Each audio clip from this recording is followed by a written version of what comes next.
Hello friends, मेरे इस YouTube channel में आप सभी का स्वागत है। आज हम डिस्कस करेंगे फिजिकल ज्योग्राफी के एक टॉपिक वेगनर का महाद्वीपीय प्रवाह सिद्धांत अर्थात continental drift theory of Alfred Wegener.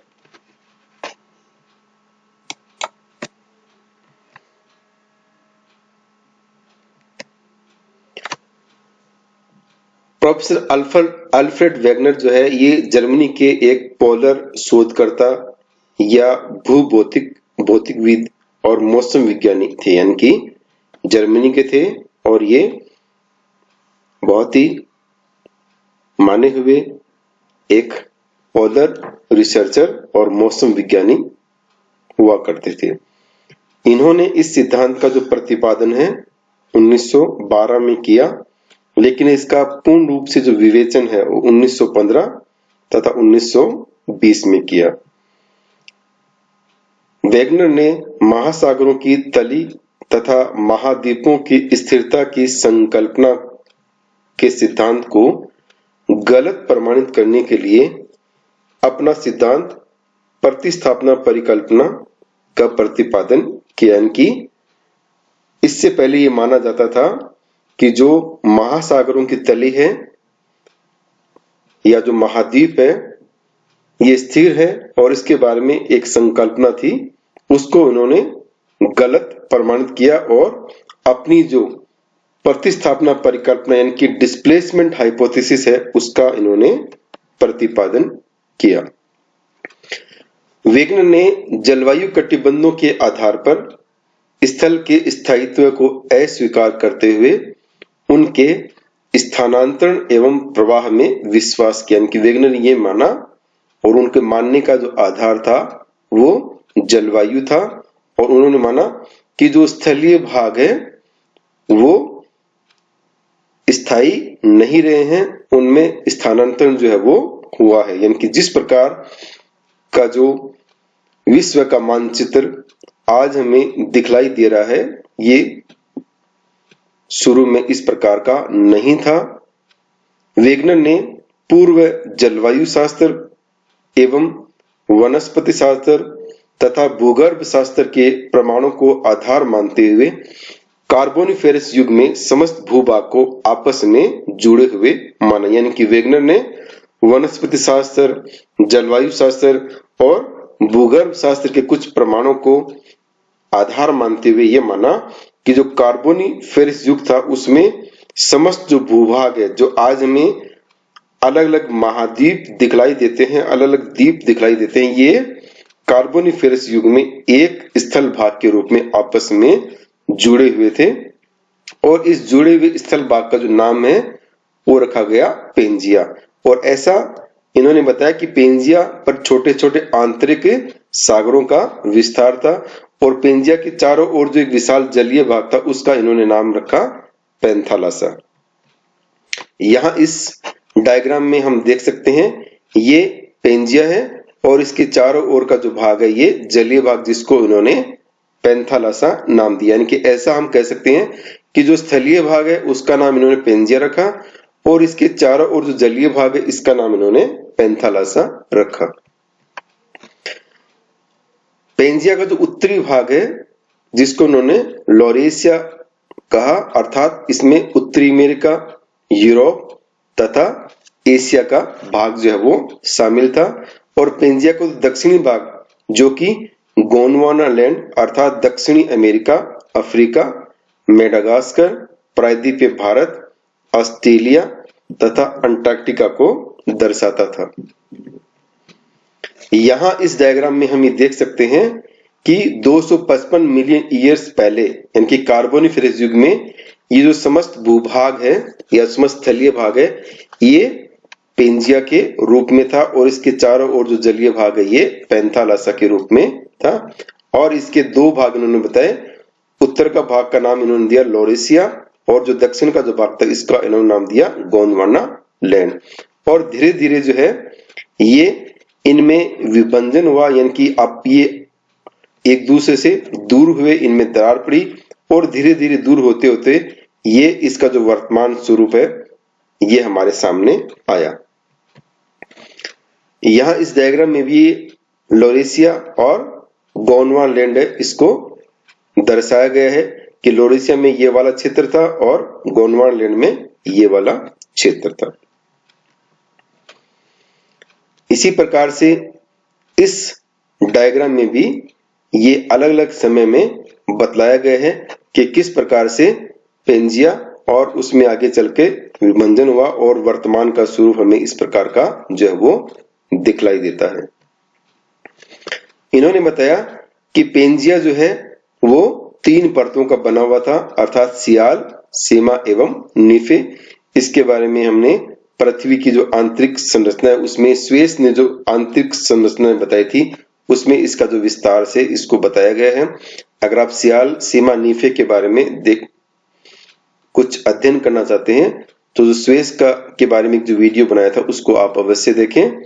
और इन्होंने आगे चल के बताया कि सियाल महाद्वीपीय भाग, यानी कि जो सियाल है वो महाद्वीपीय भाग है वो सियाल का बना हुआ था। ये बिना किसी रुकावट के सीमा अर्थात महासागरीय भाग पर तैर रहा था। आगे चलकर पेंजिया का विभंजन हो गया, मतलब उसमें दरार पड़ गई तथा स्थल भाग एक दूसरे से अलग होना प्रारंभ हो गए। परिणाम स्वरूप महाद्वीपों एवं महासागरों का वर्तमान स्वरूप जो है वो प्राप्त हुआ। यानी कि इन्होंने बताया कि जो सियाल है यानी कि जो महाद्वीपीय भाग है जिसको उन्होंने बताया कि ये सियाल का बना हुआ था और ये बिना किसी रुकावट के सीमा यानी कि महासागरीय तली पर जो है ये तैर रहा था। और फिर धीरे धीरे क्या हुआ, आगे चलकर इसमें दरार पड़ी पेंजिया में, यानी कि विभंजन हुआ और स्थल भाग धीरे धीरे दूर होते होते अलग होते गए और वर्तमान जो स्वरूप है वो हमें आज देखने को मिलता है। इस डायग्राम में भी इन्होंने यही बताया है कि किस प्रकार से ये पेंजिया और फिर धीरे धीरे इसमें ये दरार पड़ी, विभंजन हुआ और ये एक दूसरे से अलग होते होते और लंबा एक सफर तय करने के बाद में इसका जो वर्तमान स्वरूप है वो हमें इस प्रकार से दिखलाई देता है। सिद्धांत के पक्ष में इन्होंने कुछ प्रमाण जो है वो दिए हैं। वेगनर के अनुसार आंध्र महासागर के दोनों तटों पर भौगोलिक एकरूपता पाई जाती यानी कि जो आंध्र महासागर के जो दोनों तट हैं उन पे जो भौगोलिक स्थितियां हैं वो एक जैसी देखने को मिलती हैं। दोनों तट एक दूसरे से मिलाए जा सकते हैं, कि जो दोनों तट हैं वो एक दूसरे से उनको मिला भी सकते हैं। जैसे उत्तरी अमेरिका के पूर्वी तट को यूरोप के पश्चिमी तट से तथा दक्षिणी अमेरिका के पूर्वी तट को अफ्रीका के पश्चिमी तट से मिलाया जा सकते हैं। कि ये जो यहाँ पर उत्तरी अमेरिका और दक्षिणी अमेरिका और यूरोप और अफ्रीका का जो भाग बताया गया है इनको आपस में अगर आप मिलाएंगे इनकी आकृति को तो ये एक दूसरे से मिल जाएंगे। तो इससे ये स्पष्ट होता है कि किसी समय ये जो अलग अलग महाद्वीप है ये भूभाग आपस में जुड़े हुए थे। भूगर्भिक प्रमाणों के आधार पर आंध्र महासागर के दोनों तटों के कैलिडोनियन तथा हार्सेनियन युग के जो पर्वत हैं उनमें भी समानता देखने को मिलती है। तो इससे भी ये प्रमाणित होता है कि किसी समय ये जो अलग अलग महाद्वीप आज हमें दिखलाई देते हैं ये आपस में एक भूभाग के रूप में जुड़े हुए थे। यहाँ पर इस डायग्राम में जो हमने भी बात की थी ये अफ्रीका और अफ्रीका का ये पश्चिमी तट और ये साउथ अमेरिका इसका ये पूर्वी तट, इनको आपस में मिलाएंगे तो ये लगभग जो है ये मिल जाएंगे। इसी प्रकार से ये जो अलग अलग महाद्वीप दिखलाए गए हैं इनको भी आपस में इनकी आकृतियों को मिलाएंगे तो ये लगभग जो है वो एक दूसरे से जुड़ जाएंगे या मिल जाएंगे। तो इससे ये स्पष्ट होता है कि किसी न किसी समय में ये जो सारे महाद्वीप जो आज हमें अलग अलग दिखलाई देते हैं ये एक स्थल भाग के रूप में जुड़े हुए थे।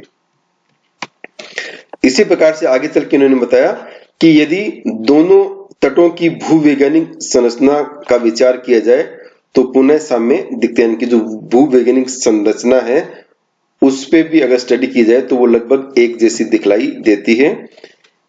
आंध्र महासागर के दोनों तटों पर चट्टानों में पाए जाने वाली जो जीवावशेष हैं, फोसिल्स हैं और वनस्पतियों के अवशेष हैं, उनमें भी समानता देखने को मिलती है। तो इससे भी यह स्पष्ट होता है कि किसी समय ये जो संपूर्ण महाद्वीप है ये आपस में जुड़े हुए थे।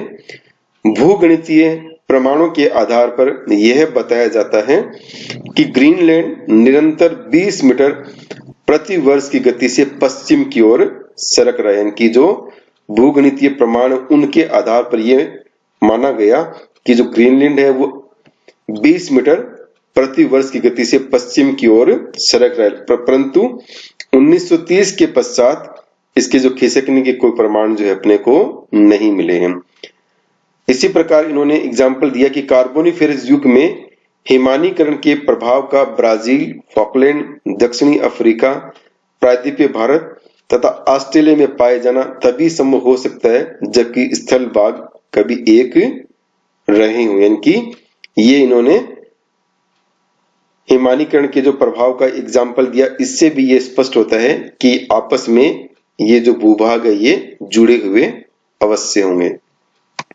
इसी प्रकार से एक इन्होंने एग्जाम्पल दिया कि जो स्कैंडिनेविया के उत्तरी भाग में पाए जाने वाले जो लेमिन नाम के छोटे छोटे जंतु हैं, इनकी संख्या जब अधिक हो जाती थी तो ये पश्चिम की ओर भागते थे, परंतु अब आगे स्थल नहीं मिलने के कारण ये सागर में जलमग्न हो जाते हैं, इनके सागर में ये डूब जाते हैं। तो इससे भी ये स्पष्ट होता है कि अतीत काल में जब स्थल भाग एक थे तो ये जंतु पश्चिम की ओर जाया करते थे। इसी प्रकार इन्होंने एक एग्जाम्पल और दिया, ग्लोसोप्टेरिस वनस्पति का भारत, दक्षिणी अफ्रीका, फॉकलैंड, ऑस्ट्रेलिया तथा अंटार्कटिका में पाया जाना यह प्रमाणित करता है कि कभी ये स्थल भाग में एक थी। यानी कि ये जो अलग अलग महाद्वीपों में ग्लोसोप्टेरिस वनस्पति पाई जाती है, इससे भी ये स्पष्ट होता है कि कभी ये जो भूभाग है ये आपस में जुड़े हुए थे। इसी प्रकार उन्होंने आगे चल के ये बताया कि जो महाद्वीपों में विभंजन हुआ या उनमें जो मूवमेंट हुआ, प्रवाह हुआ, उसके लिए कौन से फोर्स है, बल है, वो काम किए। तो वेगनर के अनुसार जब पेंजिया में विभाजन हुआ तो उसमें दो दिशा में प्रवाह हुए, उत्तर की ओर या भूमध्य रेखा की ओर तथा पश्चिम की ओर। यानी कि दो प्रकार से उसमें प्रवाह हुआ, एक तो उत्तर या भूमध्य रेखा की ओर तथा दूसरा पश्चिम की ओर।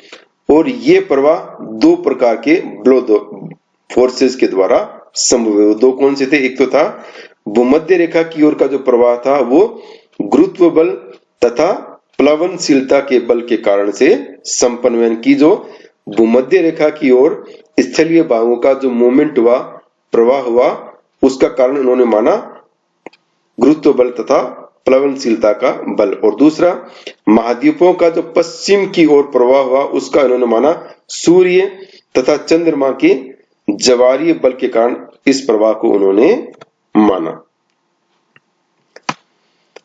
अब हम देखते हैं सिद्धांत का मूल्यांकन कि ये सिद्धांत जो वेगनर ने दिया है इसका मूल्यांकन किस प्रकार से हो सकता है। तो वेगनर ने कई परस्पर विरोधी बातें बताई। प्रारंभ में इन्होंने बताया कि सियाल सीमा पर बिना रुकावट पर तैर रहा था, लेकिन बाद में इन्होंने बताया कि सीमा से सियाल पर रुकावट आ गई। अगर इसे मान भी लें तो यदि सियाल से सीमा कठोर है तो सियाल उस पर कैसे तैर सकते हैं। कि इससे यह स्पष्ट होता है कि जो वेगनर का जो सिद्धांत है उसमें बहुत सारी विरोधाभासी बातें हैं वो वेगनर ने कही है। इसी प्रकार से दूसरा बिंदु है कि वेगनर द्वारा प्रयुक्त बल महाद्वीपों के प्रवाह के लिए सर्वथा अनुपयुक्त, यानी कि वेगनर ने जो फोर्सेस की बात की है ये सूटेबल नहीं है। इन्होंने चंद्रमा तथा सूर्य के ज्वारीय बल से महाद्वीपों में पश्चिम दिशा की ओर प्रवाह के बारे में बताया है। ये तभी हो सकता है जब वर्तमान ज्वारीय बल से 90 अरब गुना अधिक हो। यानी कि इन्होंने जो ये बल बताया है ये तभी संभव है जब वर्तमान का जो ज्वारीय बल है ये 90 अरब गुना अधिक रहा हो। यदि इतना बल महाद्वीपों के प्रवाह के समय रहा होगा तो पृथ्वी का परिभ्रमण एक ही वर्ष में बंद हो गया होता। यानी कि ऐसा मान भी ले कि इतना फोर्स उस समय अगर काम किया होता तो पृथ्वी जो परिभ्रमण कर रही है ये लगभग बंद हो जाता। इसी तरह गुरुत्व बल के कारण महाद्वीपों में प्रवाह नहीं हो सकता। यानी कि जो गुरुत्व बल के कारण जो इन्होंने महाद्वीपों में प्रवाह की बात की है ये भी नहीं हो सकता है, बल्कि इसके प्रभाव से स्थल भाग आपस में मिल जाते हैं, न कि दूर दूर होते हैं। इसी प्रकार से इन्होंने बताया कि आंध्र महासागर के दोनों तट जो है पूर्णतः नहीं मिलाए जा सकते हैं। तो इसी के साथ में ये जो टॉपिक है यहीं पर समाप्त होता है। इस टॉपिक से संबंधित आपको कुछ और डिटेल में स्टडी करनी हो तो आप इन बुक्स की स्टडी जो है वो कर सकते हैं। और इस टॉपिक से संबंधित आपको अगर पीडीएफ चाहिए, पीडीएफ में कुछ मैटर चाहिए, तो यहाँ पर ये वेबसाइट का नाम दिया गया है mybooklo.com। यहाँ से आप निःशुल्क जो है इस टॉपिक से संबंधित पीडीएफ जो है वो डाउनलोड कर सकते हैं। आपको ये वीडियो अच्छा लगे तो इसे लाइक कीजिए, शेयर कीजिए और सब्सक्राइब कीजिए। इसी के साथ बहुत बहुत धन्यवाद। Thank you.